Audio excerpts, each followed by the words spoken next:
Episode में हमें dragon ball की हिस्ट्री दिखाई जाती है कि किस तरह गोकू अर्थ पर आया और उसने कई बार अर्थ को बचाया और अब अर्थ पे एक और खतरा आ चुका है। तभी हमें दिखाया जाता है कि दो मिस्टीरियस कैरेक्टर बड़े स्क्रीन में कुछ देख रहे होते हैं। उनका नाम है गोमा और देकासु। गोमा बोलता है कि उस बाबेडी ने डीमन किंग डाबूरा को भी अपने कब्जे में कर लिया और देकासु ये बात सुनकर बिल्कुल भी खुश नहीं होता कि वो एक डीमन किंग होने के नाते बाबेडी जैसे के इशारों पे कैसे नाच सकता है। तभी गोमा कुछ चीज नोटिस करता है और वो देखता है यूनिवर्स 7 के सुप्रीम काय को और वो देकासु से बोलता है ये तो तुम्हारा बड़ा भाई है ना। और तब हमें रिवील करा जाता है कि देकासु कोई और नहीं खुद एक सुप्रीम काय है और ये देख के वो खुश नहीं होता कि उसका बड़ा भाई इंसानों की मदद कर रहा है। लगता है इसकी मेंटेलिटी भी जामासु की तरह है। दरअसल ये दोनों डीमन रेल्म से हैं और ये डीमन रेल्म का सुप्रीम काय है। बाद में वो देखते हैं कि आखिर डाबूरा के साथ हुआ क्या, पर डाबूरा से उनका सारा ध्यान गोकू और वेजिटा पे चले जाता है क्योंकि वो बहुत ज्यादा ताकतवर थे। गोमा पूछता है कि ये भी कोई माजिन या फिर कोई डीमन है, पर देकासु बताता है कि ऐसा नहीं है क्योंकि इनके कान पॉइंटेड नहीं है। पर उन्हें यकीन नहीं आ रहा था कि आखिर ये उड़ कैसे सकते हैं और की ब्लास्ट कैसे कर सकते हैं। और ऐसा करते करते ही वो पूरा भूसागर देख डालते हैं और उनका रिएक्शन भी वही था जो हम सब फैंस का था। वो हर छोटी छोटी चीज को देख के चौंक जा रहे थे क्योंकि उन्हें लगता था कि डाबूरा ही सबसे ज्यादा पावरफुल है। पर सबसे बड़ा झटका उन्हें तब लगता है जब उन्हें पता चलता है कि डीमन किंग डाबूरा अब नहीं रहा, उसे माजिन बू ने मार दिया और उनके पास अब शब्द ही नहीं थे कुछ बोलने के लिए क्योंकि उन्हें कभी नहीं सोचा था कि डीमन किंग डाबूरा भी मर सकता है। पर देकासु उसे दिलासा देता है और बोलता है कि अब आप नए डीमन किंग बन सकते हो। गोमा खुश तो होता है पर उसे ये भी पता है कि बाबेडी के पास माजिन बू है और वो जब चाहे तब वो उन पे हमला कर सकता है, तो उसमें कोई खुशी की बात थी नहीं। फिर उन्हें पता चलता है कि बाबेडी भी मारा जा चुका है, पर उनकी आंखें तो फटी की फटी तब रह गई जब उन्हें पता चला कि माजिन बू भी मारा जा चुका है। न जाने ही एक दिन में इनने कितनी मौतें देख ली। और उसी बीच वो नोटिस करते हैं कि उनके यूनिवर्स में भी ड्रैगन बॉल्स हैं, पर डिफरेंस ये था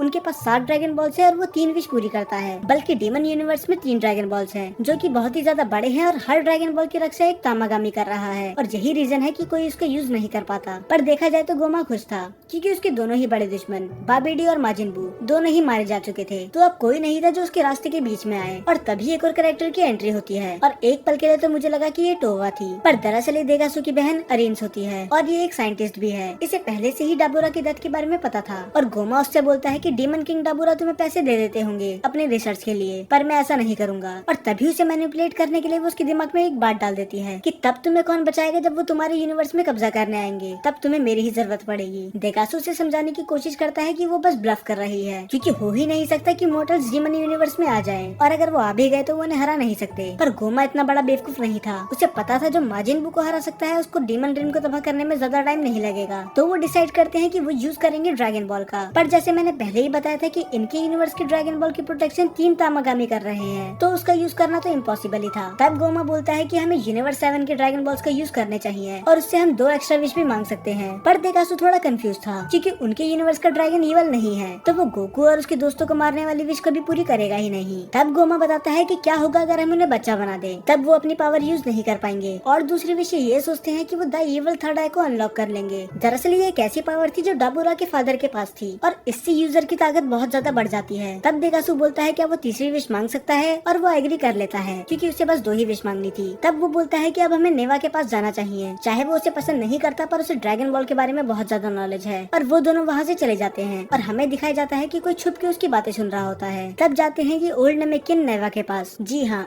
इनके यूनिवर्स में भी नेमेकिन्स हैं और ये अपनी स्पीशीज का आखिरी नेमेकिन है। बाद में वो उसे वहाँ से लेके चले जाते हैं और एक बड़ी सी मैजिकाप उन्हें रोक लेती है। वो पूछती है कि उन्हें किधर जाना है। दरअसल अगर हमें यूनिवर्स के बीच में ट्रैवल करना होता है तो हमें इससे गुजरना ही होता है। वो मछली उनसे पूछती है कि उन्हें कौन से यूनिवर्स में जाना है और यूनिवर्स की कौन सी एग्जैक्ट जगह पे। तब वो बताते हैं कि यूनिवर्स 7 और अर्थ। तब मछली रिप्लाई करती है कि अर्थ कुछ ज्यादा ही पॉपुलर हो चुका है आजकल। वो दोनों ही हैरान थे कि इससे इसका मतलब क्या है क्योंकि उनके हिसाब से तो बस डाबूरा और बाबेडी वहाँ गए हैं। पर तब मछली बताती है कि डॉक्टर अरिन्स भी वहाँ पर गई है, पर आखिर वो उधर करने गई क्या थी क्योंकि 2 यूनिवर्स के बीच में आना जाना बिल्कुल भी नॉर्मल नहीं है। और तब हमें दिखाए जाते हैं हमारे हीरोज। आज ट्रंक्स का बर्थडे था और हमारे चैनल का भी। क्रिलिन ट्रंक्स को देख के बोलता है कि मुझे यकीन नहीं हो रहा कि तुम 9 साल के हो गए क्योंकि तुम्हारी हाइट देख के ये लगता ही नहीं है। और ट्रंक्स उसे सैवेज रिप्लाई देके बोलता है कि तुम तो हाइट की बात नहीं करो। फिर गोकू बताता है कि सेन की ग्रोथ 15 साल के बाद से शुरू होती है, पर वो वेजिटा का मजाक उड़ाते हुए बोलता है कि पर वेजिटा की हाइट तो छोटी ही रह गई। और ये सुन के वेजिटा बिल्कुल खुश नहीं था। तब गोकू नोटिस करता है कि सुप्रीम काय भी वहीं पर हैं और वो हैरान होकर पूछता है कि आप दोनों अलग कैसे हुए, क्योंकि जहाँ तक मुझे याद है कि आप दोनों ने तो फ्यूजन कर लिया था। फिर सुप्रीम काय बताते हैं सेम उसी ट्रिक से जिससे तुम और वेजिटा अलग हुए थे और वो डिटेल में एक्सप्लेन करते हैं कि उन्होंने माजिन बू से रिक्वेस्ट करी कि वो उन्हें अब्सॉर्ब कर ले क्योंकि उन्हें पता था कि उसके पेट के अंदर जाके इन दोनों का फ्यूजन अलग हो जाएगा। और वैसा ही हुआ। अब 10 लोगों का खाना खाने के बाद गोकू को कुछ तूफानी करना था और वो वेजिटा से बोलता है क्या तुम एक मैच के लिए तैयार हो, और गोकू वेजिटा से फाइट के लिए पूछे और वेजिटा मना कर दे, ऐसा कभी हो सकता है। ये बोलते ही वो दोनों लड़ने लग जाते हैं और बुल्मा तो ट्राई भी नहीं कर रही थी उन्हें रोकने का, क्योंकि उसे पता था कि इन्हें रोकने का कुछ फायदा नहीं है, और वो दोनों पार्टी छोड़कर फाइट करने लग जाते हैं और फैंस को यही देखना था। और दूसरी तरफ हमें दिखाया जाता है कि गोमा लुकआउट में पहुंच चुका है और यहाँ हमें रिवील करी जाती है ड्रैगन बॉल जी की एक और मिस्ट्री। गोमा डेंडे को बताता है कि उसके एंसेस्टर्स भी डीमन रिल्म से हैं, तो इसका मतलब पिक्लो और बाकी जितने भी नमेकिन हैं वो डीमन रिल्म से हैं, और शायद लॉर्ड जलामा भी। तब गोमा डेंडे से रिक्वेस्ट करता है कि वो उसे ड्रैगन बॉल दे दे, पर जैसी उम्मीद थी वही हुआ, डेंडे साफ मना कर देता है। तब गोमा यूज करता है प्लान बी और वो बुलाता है नेवा को। मुझे लगा था कि नेवा को बस इनने फनी सीन्स के लिए रख रखा है, पर मैं बिल्कुल गलत था, क्योंकि ये दिखाता है अपनी ट्रू नमेकिन्स पावर जो आज तक किसी ने नहीं दिखाई। वो सातों ड्रैगन बॉल को एक जगह पर खड़े होकर ही कलेक्ट कर लेता है और ये सीन बहुत ही ज्यादा एपिक था। और बस इतना ही नहीं, वो उन्हें स्टोन से फिर से रिस्टोर कर देता है। सोचो ये अपने प्राइम में कितना ज्यादा पावरफुल रहा होगा। तो डेंडे उन्हें रोकने की कोशिश करता है, पर उसमें इतनी पावर नहीं थी कि वो सुप्रीम क्राई और डीमन किंग को रोक सके। तो शैनरॉन के समन होने के बाद गोमा अपनी विश मांगता है कि जिन लोगों को भी माजिन बू ने हराया है उनको और उनके सभी दोस्तों को बच्चा बना दिया जाए। तब शैनरॉन पूछता है कि उन्हें कितना छोटा करना है। तब गोवा रिप्लाई करता है फर्स्ट क्लास के बच्चों जितना, और शैनरॉन उससे फिर से पूछता है कि जो पहले से बच्चे हैं उनका क्या करना है। फिर वो जवाब देता है कि उन्हें और भी छोटा कर दिया जाए, और इसके बाद शैनरॉन उसकी विश पूरी कर देता है और एक एक करके सभी जी फाइटर्स बच्चे बन जाते हैं। और ये एपिसोड यहीं पर खत्म हो जाता है।